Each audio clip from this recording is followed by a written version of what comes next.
GT Holidays, South India's #1 travel brand. You know you are special when you're with GT Holidays. எங்க சேதாரத்துக்கு மேல கொடுத்தீங்கன்னா உங்க காசை waste பண்ற மாதிரி தான்.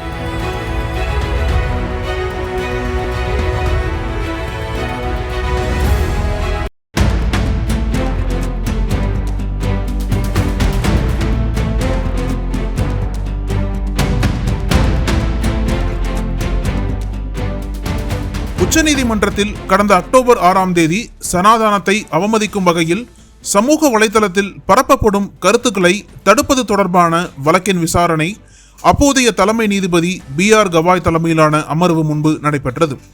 அப்போது அமர்வு மேடையை நோக்கி வந்த ராகேஷ் கிஷோர் என்ற வழக்கறிஞர் சனாதனத்தை இழிவுபடுத்துவதை ஹிந்துஸ்தான் சகித்துக் கொள்ளாது என்று கூச்சலிட்டபடி காலணியை நீதிபதி BR கவாய் மீது வீச முயன்றார். உச்சநீதிமன்றத்திலேயே தலைமை நீதிபதி BR கவாய் மீது காலணி வீச முயன்ற சம்பவம் நாடு முழுவதும் அதிர்ச்சியை ஏற்படுத்தியது. இந்த சம்பவத்திற்கு மக்களவை எதிர்க்கட்சித் தலைவர் ராகுல் காந்தி, காங்கிரஸ் தேசிய தலைவர் மல்லிகார்ஜுன் கார்கே, தமிழக முதல்வர் ஸ்டாலின் உள்ளிட்ட அரசியல் கட்சி தலைவர்கள், சமூக செயற்பாட்டாளர்கள் என பலரும் கண்டனம் தெரிவித்தனர். இந்த சம்பவம் நடந்த சில மணி நேரத்திலேயே வழக்கறிஞர் ராகேஷ் கிஷோரை நீக்கி இந்திய பார் கவுன்சில் உத்தரவிட்டது. மேலும் அவரது நுழைவு அட்டையை ரத்து செய்து உச்சநீதிமன்ற வளாகத்திற்குள் நுழைவதற்கு தடை விதிக்கப்பட்டது.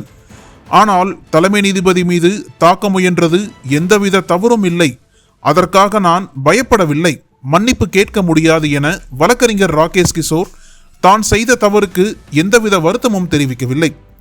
இது பலரையும் அதிர்ச்சியடைய செய்தது. இதையடுத்து தலைமை நீதிபதி கவாய் மீது காலணியை வீசிய வழக்கறிஞர் ராகேஷ் கிஷோர் மீது கிரிமினல் வழக்கு பதிவு செய்ய கோரிய மனு தாக்கல் செய்யப்பட்டது.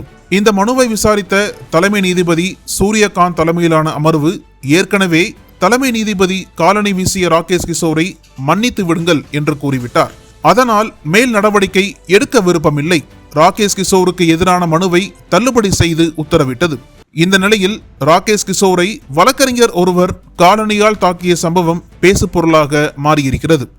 தலைநகர் டெல்லியில் உள்ள கர்கர்டூமா நீதிமன்றத்திற்கு வழக்கறிஞர் ராகேஷ் கிஷோர் 9ஆம் தேதியன்று சென்றார். அப்போது நீதிமன்ற வளாகத்தில் இருந்த சில வழக்கறிஞர்கள் BR கவாயை தாக்க முயன்றதற்காக அவருடன் வாக்குவாதத்தில் ஈடுபட்டதாக கூறப்படுகிறது. அப்போது வழக்கறிஞர்களில் ஒருவர் தனது காலணியை கலற்றி ராகேஷ் கிஷோரை தாக்கியுள்ளார். உடனே அங்கிருந்த மற்ற வழக்கறிஞர்கள் அந்த நபரை தடுத்து நிறுத்தி ராகேஷ் கிஷோரை மீட்டனர். நீதிபதி BR கவாயை தாக்க முயன்றதற்கு பதிலடியாக ராகேஷ் கிஷோரை வழக்கறிஞர் ஒருவர் காலணியால் தாக்கிய சம்பவம் தொடர்பான வீடியோ சமூக வலைதளங்களில் வெளியாகி வைரலாகி வருகிறது.